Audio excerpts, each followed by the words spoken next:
Hello students, welcome to my channel. तो हम chemical reaction of alkenes पढ़ रहे थे। तो केमिकल रिएक्शन ऑफ अल्कीन्स पे हमने हाइड्रोजिनेशन का रिएक्शन कर लिया था एडिशन रिएक्शंस के अंदर। तो आज का जो हमारा नेक्स्ट टॉपिक है केमिकल रिएक्शंस में वो है हाइड्रो हेलोजिनेशन। Hydro halogenation. तो हाइड्रो हेलोजिनेशंस को हमने आज डिस्कस करना है। हाइड्रो हेलोजिनेशन बहुत ही आसान रिएक्शन है, केमिकल रिएक्शन है अल्कीन्स का। तो इसके नाम से ही जाहिर है हाइड्रो हेलोजिनेशन। मतलब यहाँ पे क्या होगा, एडिशन ऑफ HX। जो हाइड्रोजन हेलाइड्स हैं, इस हाइड्रोजन हेलाइड्स को हमने अल्कीन्स के अंदर ऐड करना है। हाइड्रोजन हेलाइड्स कौन से, मतलब हाइड्रोजन साथ में HCl, HBr, HI। ये जो हाइड्रोजन हेलाइड्स हैं, इस हाइड्रोजन हेलाइड्स को हमने अल्कीन्स के अंदर ऐड करना है। तो इसको हम हाइड्रो हेलोजिनेशन कहेंगे। अब अगर इसको हम जनरली कह दें अल्कीन्स के अंदर ऐड करते हैं तो हमारे पास जो प्रोडक्ट बनेगा वो क्या बनेगा, हेलो अल्केन्स। हेलो अल्केन्स कौन से अल्केन्स होंगे, जिसके साथ हेलोजेंस अटैच होगा। तो addition of HX to alkenes, the product will be formed as halo alkanes। अब जर्नल रिएक्शन हमारे पास क्या होगा कि ये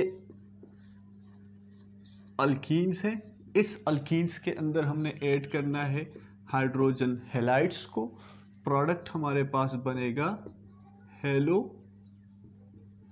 अल्केन्स। हेलो अल्केन्स प्रोडक्ट बनेगा। अब इस HX को हम अल्कीन के अंदर दो तरीकों से ऐड कर सकते हैं। मतलब ये जो HX है, हाइड्रोजन हेलाइड्स है, ये दो तरह से रिएक्ट करता है अल्कीन्स के साथ। किस तरह, पहली बात तो ये है कि इसको हम डायरेक्ट भी रिएक्ट करवा सकते हैं। Firstly direct passes through alkenes, मतलब गैसियस फॉर्म के अंदर इसको हम डायरेक्टली भी अल्कीन से पास कर सकते हैं, हेलो अल्केन बन सकता है। एक तो हम इस तरह कर सकते हैं। दूसरा, सेकेंडली हम इसको किस तरह रिएक्ट करवा सकते हैं, कोई भी पोलर सॉल्वेंट को यूज करके, बाय यूजिंग पोलर सॉल्वेंट। मतलब दो तरह से ये रिएक्शन हो सकता है, डायरेक्ट भी HX को पास कर सकते हैं और पोलर सॉल्वेंट को भी यूज़ करके ये रिएक्शन हम करवा सकते हैं। अब आते हैं अल्कीन्स पे, क्योंकि अल्कीन्स भी हमारे पास दो तरह के अल्कीन्स होते हैं। अल्कीन्स भी दो तरह के अल्कीन्स होंगे। एक हमारे पास जो अल्कीन्स है उसको हम कहते हैं सिमेट्रिकल अल्कीन्स, सिमेट्रिकल अल्कीन्स।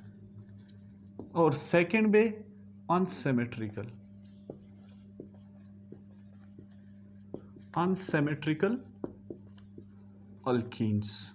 अब दो तरह के अल्कीन्स हो गए। सिमेट्रिकल अल्कीन्स कौन से होंगे, जिसमें जो डबल बॉन्ड है इसके दोनों साइडों पे कार्बन की तादाद क्या हो, इक्वल्स हो। मतलब ईथीन है, सिमेट्रिकल अल्कीन्स है, डबल बॉन्ड के दोनों साइडों पे कार्बन की तादाद क्या होगी, इक्वल होगी। अनसिमेट्रिकल अल्कीन्स कौन से होंगे, जिसमें डबल बॉन्ड के दोनों साइडों पे कार्बन की तादाद जो है वो इक्वल ना हो, CH3 CH double bond CH2। Unsymmetrical alkenes है। तो सिमेट्रिकल अल्कीन्स एडिशन कुछ और तरह से करेगा और अनसिमेट्रिकल अल्कीन्स इसके कुछ और रूल्स होंगे। तो पहले हम सिमेट्रिकल अल्कीन्स में एडिशन ऑफ HX को देखते हैं। बहुत ही सिंपल तरीका है कि ये हमारे पास जो सिमेट्रिकल अल्कीन्स है इसका रिएक्शन होगा कि CH2 double bond CH2 plus इसके अंदर हम ऐड करते हैं हाइड्रोजन ब्रोमाइड को, हाइड्रोजन हेलाइड है। तो किस तरह होगा, सिंपल सी बात है कि ये जो पाई बॉन्ड है इस HBr में जो H है ये पार्शियल पॉजिटिव है, ब्रोमीन ये पार्शियल नेगेटिव है क्योंकि ज़्यादा इलेक्ट्रोनेगेटिव है।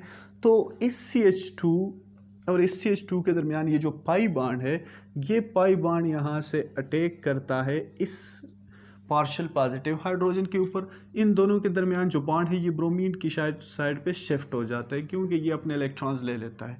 अब CH प्रोडक्ट हमारे पास बनेगा CH CH3CH2 पॉजिटिव। ये जो हाइड्रोजन था ये यहाँ पे एक कार्बन के साथ अटैच होगा। इसमें ये नहीं है कि ये हाइड्रोजन कौन से कार्बन के साथ अटैच होगा, क्योंकि इक्वल नंबर ऑफ कार्बन है दोनों साइडों पे, तो इसलिए ये किसी भी कार्बन के साथ अटैच हो सकता है हाइड्रोजन। तो ये इस कार्बन के साथ अटैच हो गया। अब ये पॉजिटिव रह गया, यहाँ पे Br नेगेटिव निकल गया जो ब्रोमीन है। अब क्या होगा कि ये जो Br नेगेटिव है ये यहाँ से अटैक करेगा इसके ऊपर जो इलेक्ट्रॉन डिफिशिएंट कार्बन है। तो प्रोडक्ट हमारे पास क्या बनेगा, CH3CH2Br, ये प्रोडक्ट बनेगा। CH3CH2Br ये प्रोडक्ट बनेगा।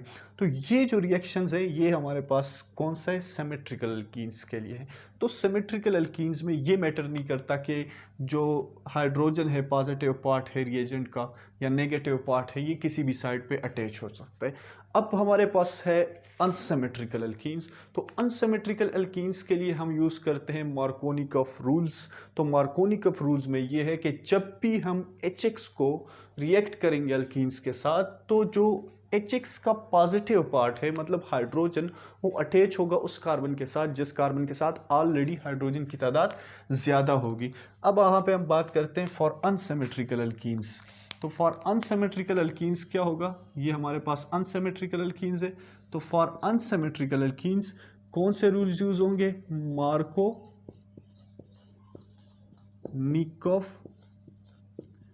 रूल्स। ये मार्कोनिकॉफ रूल्स यूज होंगे फॉर HX2 अल्कीन्स। तो ये क्या कहते हैं, ये कह रहे हैं कि for addition of HX to alkenes, alkenes में HX ऐड करेंगे तो ये जो HX है इसका पॉजिटिव पार्ट जो है ये कहाँ पे अटैच होगा, attach to carbon bearing greater number of hydrogen.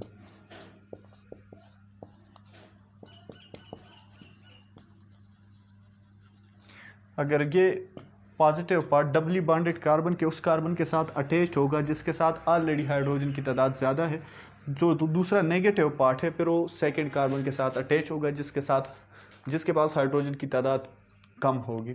तो ये रूल्स के थ्रू हमने अनसिमेट्रिकल एल्कीन्स के अंदर एडिशन करनी है।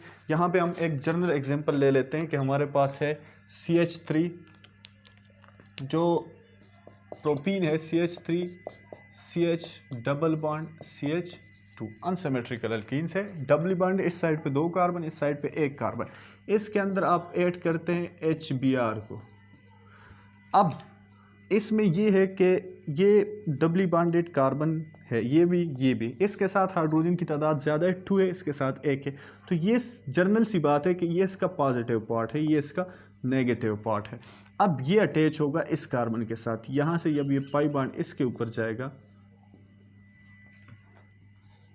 तो अटैचमेंट कहाँ पे होगी, यहाँ पे देख ले CH3CH, ये पॉजिटिव बन जाएगा CH3, ये Br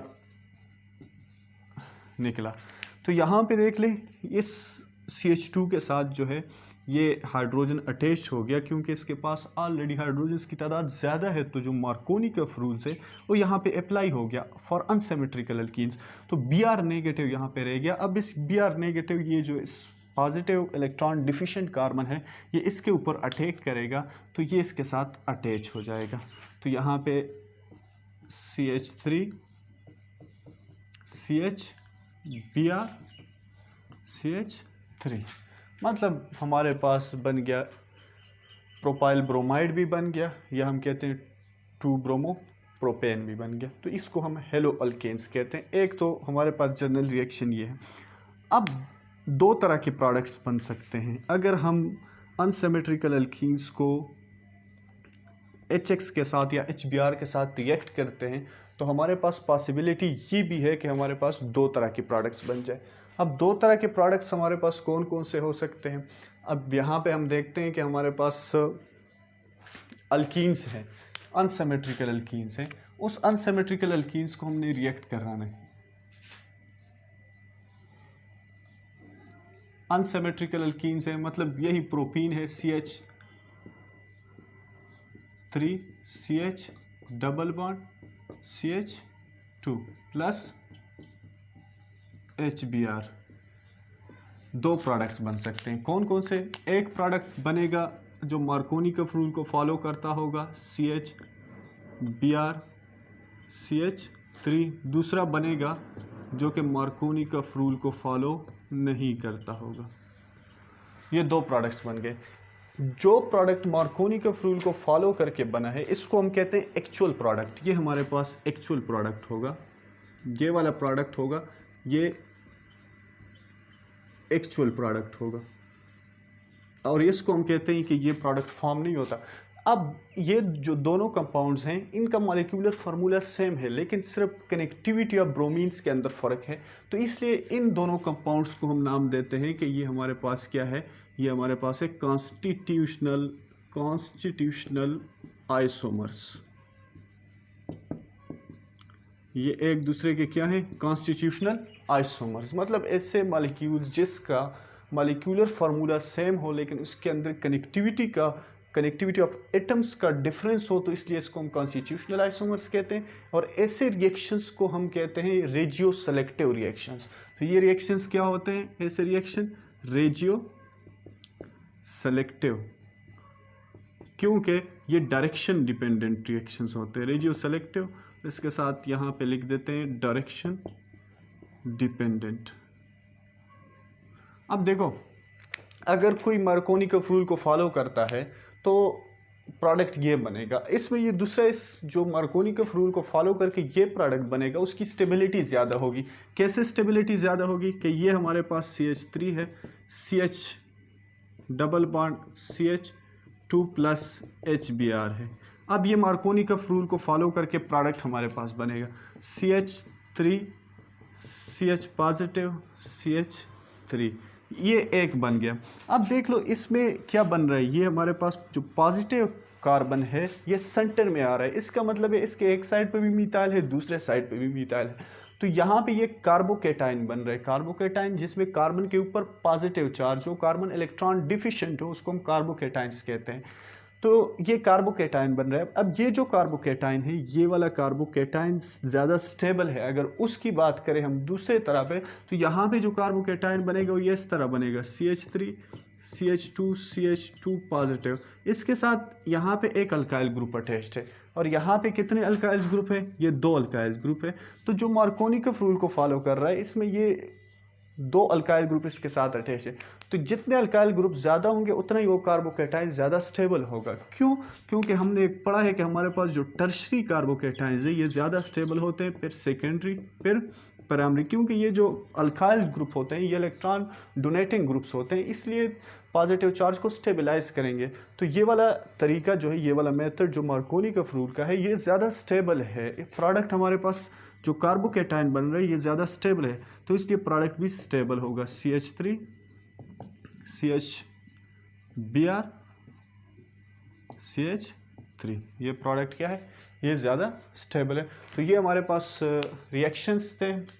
मतलब जो सेकंड रिएक्शन था हमारा हाइड्रोहेलोजिनेशंस का, तो बहुत ही आसान रिएक्शंस है और बहुत ही इंटरेस्टिंग रिएक्शंस है।